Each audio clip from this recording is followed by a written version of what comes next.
মালাই তৈরি হচ্ছে চায়ের জন্য, দেখুন ভারী ভাটিতে গরম হচ্ছে মালাই যাচ্ছে মালাই। আচ্ছা, একবার চা খাওয়ার পরে আবার আরেকবার নিচ্ছেন, ভালো লাগছে? বাহ, আপনারও ভালো লেগেছে?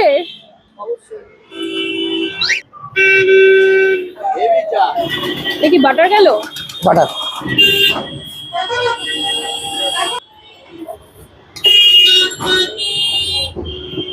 20 টাকা। একদম কোনা হাই রোড দিয়ে যেতে যেতে রাস্তায় প্রচুর চায়ের তেষ্টা পাচ্ছিল, তো একটা দোকানে দেখলাম প্রচুর ভিড় রয়েছে, তো সেই দোকানে আমি চলে এসেছি চা খেতে। মাত্র 20 টাকায় তোমরা পেয়ে যাচ্ছ তন্দুরি চা পবনদার হাতে। এইরকম কিন্তু মাটির ভাঁড়ে সার্ভ করা হয়েছে তন্দুরি চা। এক কাপ চাই, আমি কাউকে চাই না। পুরো বাটারের একটা স্ট্রং ফ্লেভার রয়েছে, যেহেতু এখানে আমুল বাটার ইউজ করা হয়েছে। বাটারের ফ্লেভারটা জাস্ট হিট করছে, কোনো মার্জারিন বা অন্য কিছু না, একদম ভালো কোয়ালিটির মানে আমুল বাটারই এখানে ইউজ করা হচ্ছে এই তন্দুরি চা করতে। তো যারা যারা এই তন্দুরি চা খেতে চাইছো পবনদার হাতের, অবশ্যই চলে এসো পবন টি স্টলে। লোকেশনটা হচ্ছে একদম ঠিক হাওড়া, জাস্ট ওই পারে রয়েছে অঙ্কুরহাটি চেকপোস্ট। একদম অঙ্কুরহাটি চেকপোস্টের পাশেই দেখতে পাচ্ছ ইয়ামাহা শোরুম।